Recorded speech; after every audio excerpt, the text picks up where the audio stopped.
It's a wet and wild one. I mean, it's a windy and wild one today. I'm here with Milo the beagle. Milo. And he's unavailable for an interview currently. I'm using this hill, it's hard to see,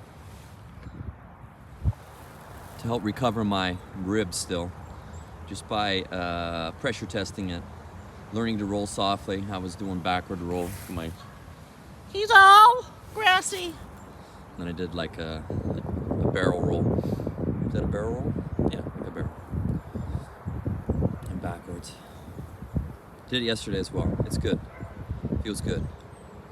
Feels good. So I'm at my last percentage points of this recovery, and the most important, because I was thinking that, you know, at this point, because I can do pretty much everything, that I might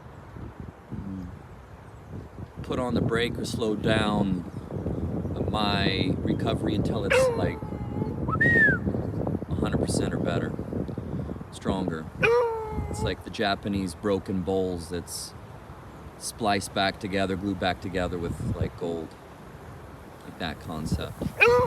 At every break, you become stronger.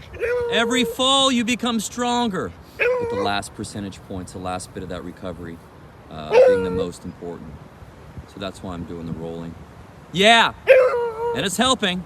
And I started doing hanging, and just scat pulls, swings, ellipticals, all these great movements. Keeping it circular. And when I'm walking, doing these side bends, so I can open up the whole lateral edges of my body.